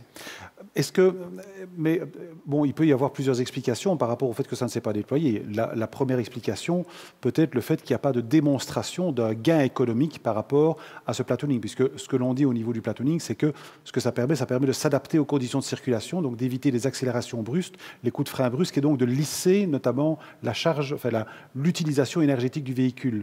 Mais d'un autre côté, il n'y a peut-être pas de démonstration économique du fait que effectivement, ça en vaut la peine. Et d'un autre côté, là je me tourne plus vers vous, Étienne, c'est évidemment l'aspect réglementaire, parce que, comme Corentin l'a dit, il faut toujours un véhicule, une personne dans chaque véhicule, donc parce qu'il y a des conventions internationales qui l'imposent, c'est comme ça, mais le cadre réglementaire n'est pas non plus adapté. Le cadre réglementaire devra évidemment évoluer à l'échelle européenne, bien entendu, et les premiers échos qu'on en a sur la modification, les anticipations de modification visent quelque part à le permettre au moment où la maturité de l'ensemble de l'écosystème le permettra. Aujourd'hui, en Belgique, le code de la route le permet de manière tout à fait ciblée sur base d'expériences pilotes et, comme Corentin vient de le dire, il y en a déjà eu et il y en aura encore. Évidemment, on n'est pas aujourd'hui dans une logique où des véhicules totalement autonomes, sans chauffeur, sans capacité de maîtrise quelque part à un moment donné de la reprise du véhicule sont réalisés. Mais il y a toute une série d'expériences pilotes qui sont réalisées, qui ont été réalisées. On peut citer, non pas en transport de marchandises, mais en transport de personnes, l'expérience qui a été menée par l'OTW ici à Louvain-la-Neuve, avec cette navette autonome qui est en train de se clôturer. Il y a une évaluation qui est en cours. On peut citer des expériences pilotes aussi, notamment à Ans-sur-Lesse. Donc il y a aussi ce type de navette. Par contre, vous m'expliquez aussi qu'on va peut-être aller plus vite vers le transport fluvial, dans le transport fluvial en matière d'autonomisation, parce que c'est peut-être plus simple, moins critique, c'est peut-être plus simple à organiser. C'est effectivement, je dirais, les interactions avec la multiplicité des intervenants sur la voie d'eau est évidemment plus faible que sur la route proprement dit. Et effectivement, nous sommes en train de travailler à une adaptation du cadre réglementaire qui va permettre une certaine autonomisation de la navigation en Wallonie. On est en train de travailler avec des opérateurs logistiques pour faire en sorte que dès que le cadre réglementaire le permettra, on puisse accueillir de l'autonomisation. Mais il y a aussi, je dirais, au niveau de la voie d'eau, différents niveaux d'autonomisation. On peut citer de la conduite, du pilotage du bateau à distance, depuis un centre de contrôle où, sur base de paramètres, le capitaine qui n'est pas sur son navire, étant entendu qu'il y a un matelot sur le navire, pilote son navire, mais à distance, qui apporte un certain nombre de bénéfices, notamment pour le capitaine. Et là, on est sur plus grand gabarit, mais on peut aussi imaginer des navettes de plus petit gabarit, du 300 tonnes notamment, qui pourraient faire du cabotage comme ça, je dirais, de zone portuaire en zone portuaire sur des plus petites distances et desservir le cœur de nos villes sur des petites distances de manière tout à fait autonome. Ok. Je pense aussi à ce niveau-là que la Wallonie a notamment investi déjà dans l'infrastructure 5G, si je ne me trompe, ou en tout cas il y a des investissements qui sont en cours. Vous avez mentionné aussi tout à l'heure PEREX 4.0, qui est un peu quelque part le centre névralgique de la stratégie ITS, donc des Intelligent Transport Systems de la Wallonie. Est-ce que vous pourriez nous dire un petit peu, parce qu'on parle aussi évidemment de communication de véhicules à infrastructure, donc est-ce que vous pourriez nous dire un peu où on en est en Wallonie à ce niveau-là? Effectivement, donc on a inauguré maintenant, il y a près de 3 ans, le centre PEREX 4.0. Le centre PEREX, je dirais 1.0, datant de la fin des années 90, était presque exclusivement consacré à la route. Aujourd'hui, nous avons voulu un centre intégré route, télécommunications et voies d'eau. En matière de communication entre les véhicules et l'infrastructure, nous menons un certain nombre d'expériences, notamment au niveau de la voie d'eau, mais également au niveau de la route. Alors quand on parle de 5G, dans l'interface entre le véhicule et la route, ce n'est pas encore la 5G cellulaire, donc du smartphone. On est sur la technologie 5G Wi-Fi, qui nécessite la mise en place d'unités de bord de route, des UBR. Et nous sommes en train, dans le cadre d'un certain nombre de projets, notamment européens, le Sea Roads, de disposer, sur la liaison E40 et 25 à Liège, à certains endroits, d'unités de bord de route qui permettent à des véhicules et à l'infrastructure de communiquer. Vous savez qu'on a aussi mis en place le plan Lumière. On voit cette transformation de la mise en place de LED le long de nos réseaux à grand gabarit. Dans le cadre de ce plan Lumière, nous avons disposé 150 unités de bord de route. Alors ces unités de bord de route, qu'est-ce qu'elles permettent de faire? Elles permettent de pousser de l'information, notamment en matière de sécurité routière, entre l'infrastructure et le véhicule. On développe un partenariat avec Coyote pour pousser aussi des informations et s'échanger des informations en matière de sécurité routière, en matière de mobilité. Et donc tout cela est aujourd'hui une réalité en Wallonie. Donc autrement dit, on est en train d'aller vers, je dirais, une politique, ou en tout cas une dynamique plus qui va vers de l'open data, vers de la donnée, puisque en fait, des opérateurs, et peut-être que les opérateurs de transport, seraient aussi heureux de disposer de toute une série de données complémentaires, notamment sur les conditions de trafic. Alors, ils sont déjà évidemment bien outillés, ne fût-ce qu'avec les TMS dont ils disposent, bien évidemment. Mais est-ce qu'on peut dire que la Wallonie va lentement, mais sûrement, vers une dynamique d'open data dans laquelle toute une série de données relatives à la mobilité, on peut peut-être un jour rêver d'avoir les données de la taxe kilométrique là-dedans, mais en tout cas les données relatives à la mobilité seront à disposition d'opérateurs qui pourront développer des applications? Oui, on a évidemment un décret, mais également des impératifs européens qui nous l'imposent. On s'inscrit résolument dans cette logique-là. Il reste à agréger ces informations parce qu'une des difficultés que nous rencontrons, bien entendu, nous avons nos propres informations en matière de données de mobilité, soit en temps réel, soit avec l'historique pour connaître, je dirais, la manière dont les trafics se distribuent. Il y a des problèmes de standards et des problèmes de localisation de ces informations. Donc on est en train de travailler sur cette standardisation et sur l'interconnexion entre ces différentes banques de données, là où elles sont, pour faire en sorte de les mettre à disposition pour pouvoir développer des applications. Okay. Si on ne parle pas peut-être de véhicules autonomes directement, Corentin, est-ce que vous pensez, ce que l'on vient d'entendre et expliqué par Étienne, est-ce que c'est quelque chose qui, selon vous, est susceptible de pouvoir aussi améliorer la performance des transporteurs? Est-ce que le fait... Bon, on sait que les transporteurs disposent déjà d'outils, on a parlé des TMS notamment, donc des outils qui sont d'ailleurs assez performants, mais est-ce que vous pensez que ce genre de données est susceptible, surtout si elles sont dynamiques, de pouvoir aider les transporteurs à pouvoir réaliser leurs opérations? Voilà, comme vous le dites, l'important c'est la donnée dynamique pour pouvoir s'adapter à chaque instant et donc pour nous pouvoir choisir la bonne route, anticiper un accident. Ça nous permet aussi de prévenir le client. Je veux dire, ça permet un grand nombre d'échanges de données qui peuvent nous aider clairement dans notre travail au quotidien. Voilà. Et en conclusion, si vous aviez un rêve à formuler auprès de la région wallonne en matière justement peut-être de mise à disposition de données, en matière de fluidification des transports, qu'est-ce que ce serait? Je suis bien conscient que c'est une question compliquée, mais qu'est-ce que ce serait? Au niveau des données, je n'ai pas une idée qui me vient, mais j'aurais plutôt une demande au niveau de tout ce qui est infrastructure, parking, ce genre de choses pour les chauffeurs, parce que ça reste quand même un métier assez difficile. Et donc, avoir des infrastructures mieux adaptées aux chauffeurs, je pense que ça serait vraiment un gros plus, parce que c'est une réalité actuelle. Et donc, ça serait vraiment un plus pour nous. Voilà.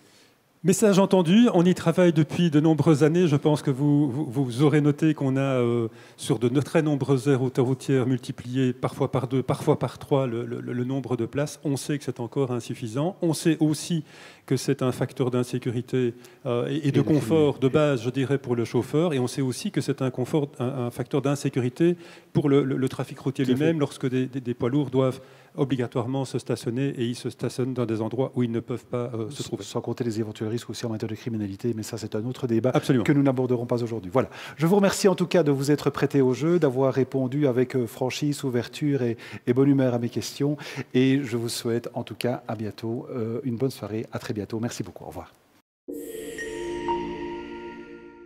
Voilà, nous en sommes arrivés à la conclusion de ces 2 panels fort intéressants. Et donc, il est temps maintenant, bien sûr, de remercier nos 4 panélistes, de remercier Étienne Huillam, Philippe Chevalier, Corentin Nicolas et Jean-Christophe Bottemann, mais surtout, non seulement de les remercier, mais de leur laisser le mot de la fin. Et donc, je leur pose une question à laquelle ils vont devoir répondre de manière relativement synthétique. C'est la question suivante. Si vous deviez résumer en un mot les enjeux de la durabilité pour la supply chain à moyen long terme, ou bien alors une réponse qui pourrait y être apportée, quel serait ce mot? Je propose de commencer par Étienne. Merci Samuel. Pour ce qui me concerne, durabilité rime avec report modal et intermodalité. Pour les modes massifiés, évidemment, la voie d'eau et le fer. Et pour la desserte plus fine, pourquoi pas la mobilité active et le vélo cargo. Merci Étienne. Philippe? Merci Samuel. En ce qui me concerne, je mentionnerai l'anticipation, parce que pour être efficace, il faut pouvoir anticiper pour ne pas être pris au dépourvu et pouvoir organiser de la manière la plus efficiente possible. Corentin? Dans mon cas, je parlerai de diversification, donc adapter le type de transport aux distances, donc utiliser du gaz sur des longues distances, de l'électrique peut-être pour les approches, pour les villes. Voilà. Très bien. Et Jean-Christophe? Voilà, moi je parlerai de collaboration verticale entre les entreprises, leurs fournisseurs et parfois le fournisseur du fournisseur, de manière à échanger sur les capacités, sur les besoins et éviter les incompréhensions. Parfait. Eh bien, il me reste une nouvelle fois à vous remercier, vous 4, pour ces 2 panels et cette conclusion. Remercier bien sûr Bernard Piette aussi pour la qualité de son animation. Je pense qu'il est vraiment utile aussi de remercier toutes les personnes qui ont contribué à la réussite et à la qualité de cet événement au sein de nos 3 organisations. Et vous remercier, vous qui nous écoutez, d'avoir écouté ces échanges à distance. N'hésitez pas à venir voir cet événement sur nos plateformes respectives. N'hésitez pas à réagir et bien sûr d'en faire la promotion. À très bientôt. Merci. Au revoir. En 2022, Best of Wallonia redevient un événement physique. Retenez donc bien la date et le lieu, mardi 17 mai 2022 à Namur Expo pour une journée pleine d'expériences avec l'exposition Transport and Logistics Namur organisée par EasyFares et Transport Média, des sessions d'information, la mise à l'honneur des transporteurs et logisticiens wallons au travers des gazelles et une soirée de gala dont on se souviendra. D'ici là, je vous souhaite d'excellentes fêtes de fin d'année et je vous donne rendez-vous le 17 mai à Namur.